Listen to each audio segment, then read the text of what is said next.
ಪೂರಿ ಅದು ಆಗ್ತಾ ಇದೆ ಇವಾಗ.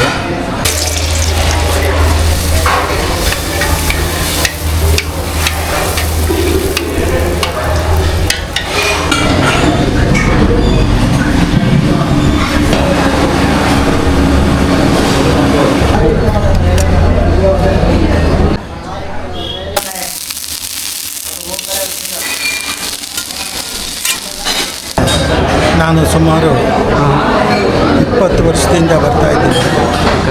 ಪೂರಿ ಸಾಗು ಇಡ್ಲಿ ಸಾಂಬಾರು ತುಂಬ ಚೆನ್ನಾಗಿ ಮಾಡ್ತಾರೆ. ಬೆಂಗಳೂರಿನಲ್ಲಿ ಎಲ್ಲೂ ಇಲ್ಲ ಅಷ್ಟು ಚೆನ್ನಾಗಿ ಸಾಂಬಾರು ಮಾಡ್ತಾರೆ. ಪೂರಿ ಸಾಗು ಅಷ್ಟೇ ತುಂಬ ಚೆನ್ನಾಗಿರುತ್ತೆ. ರೇಟು ಎಲ್ಲ ರೀಸನಬಲ್ ಆಗಿದೆ.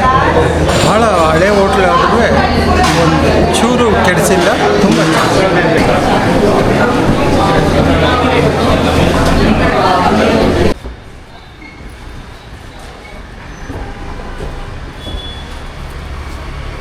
ಸೊ ವಿಡಿಯೋ ಡಿಸ್ಕ್ರಿಪ್ಷನಲ್ಲಿ ಲೊಕೇಶನ್ ಇದೆ, ಕ್ಲಿಕ್ ಮಾಡಿದ್ರೆ ಡೈರೆಕ್ಟಾಗಿ ಬಂದುಬಿಡ್ತೀರಾ. ಸೊ ಬನ್ನಿ ಏನೇನಿದೆ ಅಂತ ಟೇಸ್ಟು ಚೆಕ್ಔಟ್ ಮಾಡೋಣ. ಮತ್ತು ಹಿಂದೆ ಎಲ್ಲ ಫುಲ್ ಜನ ಕಾಯ್ತಾ ಇದ್ದಾರೆ, ಕ್ಯೂ ಅಲ್ಲಿ ಕಾಯ್ತಾ ಇದ್ದಾರೆ ಒಳಗಡೆ ಹೋಗೋಕ್ಕೆ. ಹಾಯ್ ಹಲೋ ನಮಸ್ತೆ ಕರುನಾಡು, ನಾನು ನಿಮ್ಮ ಮನೋಜ್. ನೀವು ನೋಡ್ತಾ ಇದ್ದೀರಾ ನಮ್ಮ ಯೂಟ್ಯೂಬ್ ಚಾನಲ್ ನಮ್ಮೂರ ರಸದೌತಣ. ನಮ್ಮ ಚಾನಲ್ನ ಸಬ್ಸ್ಕ್ರೈಬ್ ಆಗಿಲ್ಲ ಅಂದರೆ ದಯವಿಟ್ಟು ಸಬ್ಸ್ಕ್ರೈಬ್ ಮಾಡ್ಕೊಳ್ಳಿ. ಮತ್ತು ನಾವಿವತ್ತು ಬಂದಿರೋದೊಂದು ಓ ಜಿ ಸ್ಪಾಟ್ ಅಂತಂದರೆ ಆಲ್ಮೋಸ್ಟ್ ವೀಡಿಯೋ ಕ್ಲಿಪ್ಪಿಂಗ್ಸ್ ನೋಡಿದ ತಕ್ಷಣ ಗೊತ್ತಾಗುತ್ತೆ ನಿಮಗೆ. ಇದು ಸಿಕ್ಕಾಪಟ್ಟೆ ಹಳೇದು, 99 ಇಯರ್ಸ್ ಹಳೇ, ಎಸ್ಟಾಬ್ಲಿಷ್ಡ್ ಇನ್ 1926, 49 ಇಯರ್ಸ್ ಆಗಿದೆ. ಈ ಬಿಲ್ಡಿಂಗಿಗೆ ಬಂದು ಮಹಾಲಕ್ಷ್ಮಿ ಟಿಫನ್ ರೂಮಿಗೆ ಬಂದಿದ್ದೀವಿ. ಇದು ಲೊಕೇಟ್ ಆಗಿರೋದು ಬಸವನಗುಡಿಲಿ, ಗಾಂಧಿ ಬಜಾರು.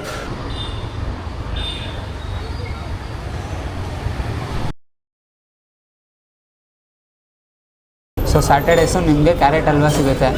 ಸೊ ಒಂದು ಪ್ಲೇಟಲ್ಲಿ ಇಷ್ಟು ಕ್ಯಾರೆಟ್ ಹಲ್ವಾ ಕೊಡ್ತಾರೆ. ಸೊ ಬಿಸಿ ಬಿಸಿ ರೆಡಿ ಮಾಡಿದ್ದಾರೆ. ಸ್ಯಾಟರ್ಡೆ 9 o'clock ಮೇಲೆ ಬಂದರೆ ನಿಮಗೆ ಕ್ಯಾರೆಟ್ ಹಲ್ವಾ ಸಿಗುತ್ತೆ. ಸೊ ಫುಲ್ಲು ತುಪ್ಪದಲ್ಲಿ ತೇಲ್ಸಿದ್ದಾರೆ, ಕಾಣಿಸ್ತಾ ಇದೆ. ಕ್ಯಾಶ್ಯೂಸ್ ಕಾಣಿಸ್ತಾ ಇದೆ.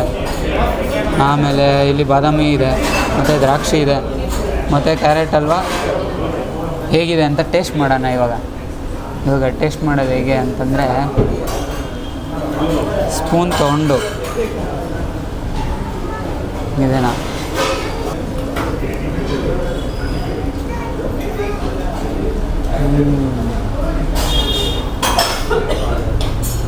ಮೈಲ್ಡ್ ಆಗಿದೆ ಸ್ವೀಟು.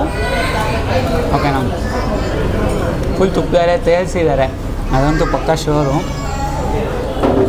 ಕಟುಮ್ ಅಂತ ಸಿಗುವಂಥ ಕ್ಯಾಶ್ಯೂಸು ಸಕ್ಕತ್ತಾಗಿದೆ. ಫುಲ್ ಓಜಿ ರೆಸ್ಟೋರೆಂಟ್ ಆಗಿರೋದ್ರಿಂದ ತುಂಬ ಇದೆಲ್ಲ ಸೌಂಡು ಅದು ಇದೆಲ್ಲ ನಾರ್ಮಲ್ಲು, ನಮ್ಮ ಹಳೇ ಬೆಂಗಳೂರು ಹೇಗಿರುತ್ತೋ. ಓಕೆ, ಫ್ಯಾನು ಅದು.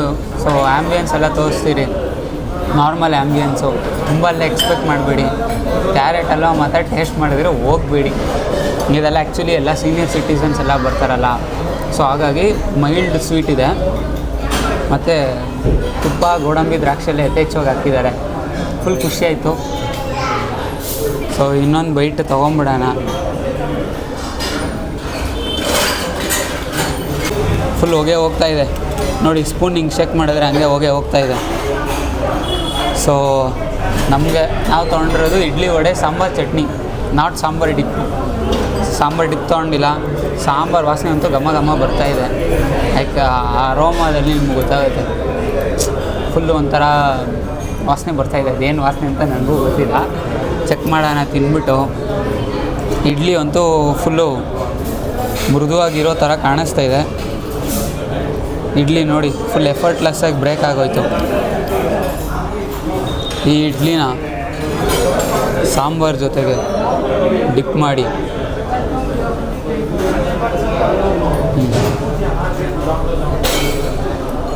ತಿನ್ಬಿಡೋಣ.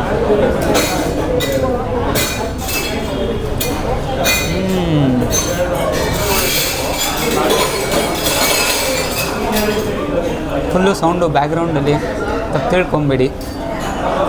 ಫುಲ್ ಗ್ಲಾಸ್ ಸೌಂಡ್ಗಳು ಕೇಳಿಸ್ತದೆ. ಒಂದು ಮೈಲ್ಡ್ ಸಾಂಬಾರು ಒಗ್ಗರಣೆ ಹಾಕ್ತಿದ್ದಾರೆ. ಈರುಳ್ಳಿ ಸಿಗುತ್ತೆ ನಿಮಗೆ, ಮತ್ತು ಟೊಮೆಟೊ. ನಾರ್ಮಲ್ ಬೇಸಿಕ್ಕು ರಸ ಅಥವಾ ಸಾಂಬಾರು ಹೇಗಿರುತ್ತೋ ಅದೇ ಥರ ಇದೆ. ಇದನ್ನು ಹಾಗೆ ಕುಡಿದ್ಬಿಡೋಣ, ಅವಾಗ ಎಕ್ಸಾಕ್ಟಾಗಿ ಏನಿದೆ ಅಂತ ಗೊತ್ತಾಗುತ್ತೆ. ಚಿಯರ್ಸ್.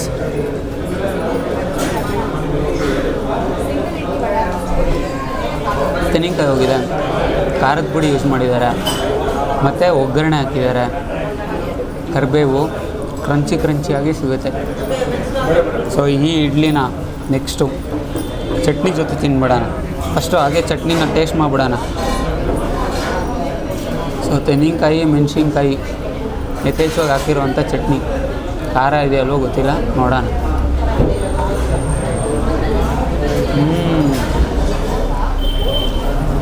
ಫಸ್ಟು ಬಾಯಿಗೆ ಇಟ್ಟಿದ ತಕ್ಷಣವೇ ಹಿಟ್ಟು ಮೆಣಸಿನ್ಕಾಯಿದು ಹೊಡೆಯುತ್ತೆ. ಫುಲ್ ಸಖತ್ತಾಗಿದೆ ಚಟ್ನಿ. ಖಾರ ತಿನ್ನೋರಂತೂ ಆರಾಮ್ಸೆ ಇದನ್ನು ತಿಂತಾ ಇರ್ಬೋದು. ಬಟ್ ಆದರೆ ನೀರು ಚಟ್ನಿ ಕೊಟ್ಟಿರೋದು ಅವರು. ಸೊ ಇಡ್ಲಿ ಜೊತೆ ಟೇಸ್ಟ್ ಮಾಡಿಬಿಡೋಣ.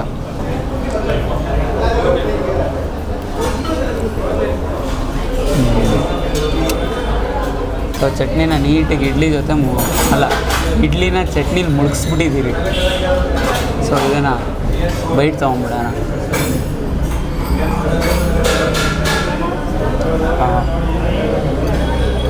ಇಡ್ಲಿ ಮೈಲ್ಡಾಗಿದೆ. ಸೊ ಚಟ್ನಿ ಮತ್ತು ಇಡ್ಲಿ ನೆಕ್ಸ್ಟ್ ಲೆವೆಲ್ ಕಾಂಬಿನೇಷನು. ಇದೇನಾದರೂ ನೀವು ಟೇಸ್ಟ್ ಮಾಡಿದರೆ ಕಮೆಂಟ್ ಮಾಡಿ.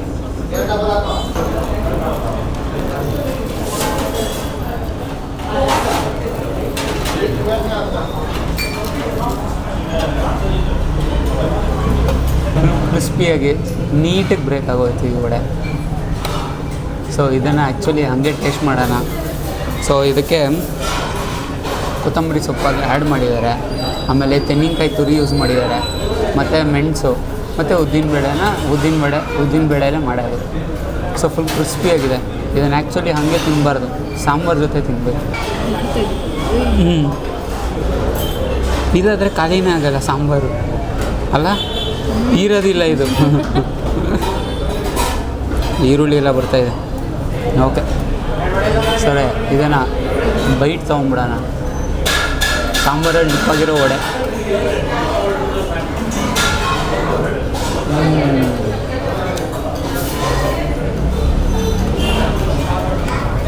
ಬಿಸಿ ಇದೆ ವಡೆ. ತಿಂತಾಯಿದ್ರೆ ಫುಲ್ ಮಜಾ ಇದೆ. ಫಸ್ಟು ಒಂದು ಕ್ರಿಸ್ಪಿ ಲೇಯರ್ ಇರುತ್ತೆ, ಅದು ಬ್ರೇಕೌಟ್ ಆಗಿದ ತಕ್ಷಣ ಸ್ಮೂತಾಗಿರೋವಂಥ ಉದ್ದಿನಬೇಳೆ, ಅಲ್ಲಿ ನಿಮಗೆ ಸಿಗೋವಂಥ ತೆಂಗಿನಕಾಯಿ ತುರಿ ಆಗಿರ್ಬೋದು, ಮತ್ತು ಘಾಟು ಮೆಣಸಿನ ಘಾಟು. ಸಾರು ಮೈಲ್ಡ್ ಆಗಿರೋದ್ರಿಂದ ತೆಂಗಿನಕಾಯಿ ತುರಿ ಅದರಲ್ಲೂ ಸಿಗುತ್ತೆ. ಎರಡು ನೆಕ್ಸ್ಟ್ ಲೆವೆಲ್ಗಿದೆ ಮತ. ಸೊ ಲಾಸ್ಟಲ್ಲಿ ಫೈನಲಾಗಿ ವಡೆ ವಿತ್ ಚಟ್ನಿ ತೊಗೊಂಬಿಟ್ರೆ ಸಂಪೂರ್ಣ ಆಗೋಯ್ತು ಇಡ್ಲಿ ವಡೆ ಸಾಂಬಾರು ಚಟ್ನಿ ಅಂತ. ಸೊ ಟೇಸ್ಟ್ ಮಾಡುವ.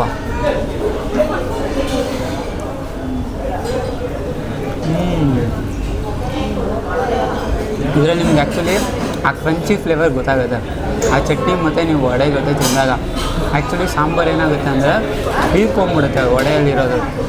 ಸೊ ಹಾಗಾಗಿ ಅಷ್ಟು ಕ್ರಂಚಿ ಗೊತ್ತಾಗಲ್ಲ. ನೀವು ಚಟ್ನಿ ಜೊತೆ ತಿಂದಾಗ ಆ ಖಾರ ಹಿಟ್ಟು ಮೆಣಸಿನ ಘಾಟು ಹೊಡೆದಾಗೆ ಅದ್ರ ಮಜಾ ಸಿಗೋದು.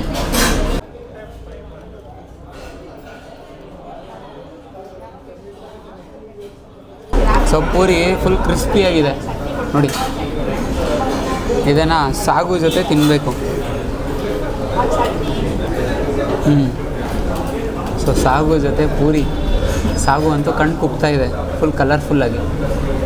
ಇದನ್ನು ಟೇಸ್ಟ್ ಮಾಡುವ. ಗಜಿಬಿಜಿ ಅಂತ ಇದೆ ಹೋಟ್ಲಲ್ಲಿ. ಬಟ್ ಆದರೆ ಮೈಕ್ ಹಾಕ್ಕೊಂಡಿರೋದ್ರಿಂದ ಜಾಸ್ತಿ ಕೇಳಿಸಿರಲ್ಲ. ಸೊ ಪೂರಿ ಮತ್ತು ಸಾಗು ತಿಂದ್ಬಿಡೋಣ.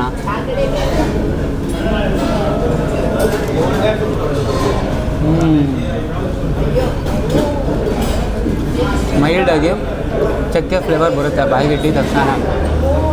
ಆಮೇಲೆ ತೆಂಗಿನಕಾಯಿ ತುರಿ ಪಚ್ಕ ಅಂತ ಸಿಗ್ತಾ ಇರುತ್ತೆ. ಆಮೇಲೆ ತರಕಾರಿಗಳು ಯಥೇಚ್ಛವಾಗಿ ಹಾಕಿದ್ದಾರೆ. ಬಟಾಣಿ, ಕ್ಯಾರೆಟು, ಬೀನ್ಸು, ಒಂಥರ ಮೈಲ್ಡಾಗಿ ಸ್ವೀಟ್ ಇದೆ. ಆಮೇಲೆ ತಿಂತಾ ಇದ್ದಂಗೆ ಖಾರ ಹೊಡಿಯುತ್ತೆ. ಮೆಣಸಿನ್ಕಾಯಿ ಯೂಸ್ ಮಾಡಿದ್ದಾರೆ, ಎಲ್ಲ ನೀಟಾಗಿ ರುಬ್ಬಿದ್ದಾರೆ. ಸೊ ಹಾಗಾಗಿ ಫುಲ್ ಮಜಾ ಇದೆ. ಪೂರಿ ಮತ್ತು ಸಾಗು ಅಂತೂ ನೆಕ್ಸ್ಟ್ ಲೆವೆಲ್ಗೆ ಇದೆ. ಸೊ ಇದು ನಾವು ನೆಕ್ಸ್ಟ್ ಐಟಮ್ ತೊಗೊಂಡಿರೋದು last and final item benne dosa. So ಬೆಣ್ಣೆ ದೋಸೆ ಫುಲ್ ಟ್ರಯಾಂಗಲ್ ಶೇಪಲ್ಲಿ ಕೊಟ್ಟಿದ್ದಾರೆ. ಫುಲ್ ರೋಸ್ಟ್ ಆಗಿದೆ. ಬೆಣ್ಣೆನೂ ಹಾಕಿದ್ದಾರೆ. ಸೊ ಇದ್ರ ಮಧ್ಯದಲ್ಲಿ ಒಂದು ಮಿಸ್ಟೀರಿಯಸ್ ಪಲ್ಯ ಇದೆ.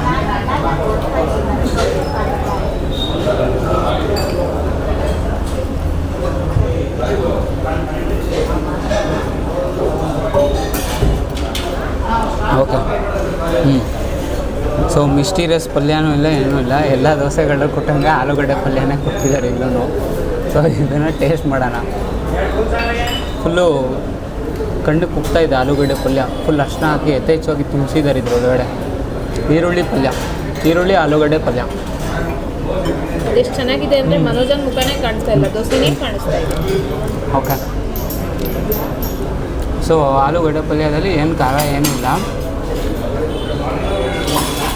ಯಾಕಂದರೆ ನನಗೆ ಮೆಣಸಿನ್ಕಾಯಿ ಸಿಕ್ಕಿಲ್ಲ ಅನಿಸುತ್ತೆ ಮೋಸ್ಟ್ಲಿ. ಸೊ ಈರುಳ್ಳಿ ಮತ್ತು ಆಲೂಗಡ್ಡೆ ಹೋಗಿದೆ ಪಲ್ಯಕ್ಕೆ. ದೋಸೆ ಫುಲ್ ಕ್ರಿಸ್ಪಿಯಾಗಿದೆ, ಚೆನ್ನಾಗಿದೆ. ಸೊ ಇಲ್ಲಿ ನೀವು ಟ್ರೈ ಮಾಡಬೇಕಾಗಿರೋದಂದರೆ ಪೂರಿ ಮತ್ತು ಸಾಗು, ಅದು ಚೆನ್ನಾಗಿದೆ. ಇಡ್ಲಿ ವಡೆ ಅಂತೂ ಅಲ್ಟಿಮೇಟು. ಸ್ಯಾಟರ್ಡೇಸ್ ಬಂದರೆ ಮಾತ್ರ ಕ್ಯಾರೆಟ್ ಹಲ್ವಾ ಸಿಗುತ್ತೆ. ಕಟ್ ಮಾಡಿಬಿಡಿ.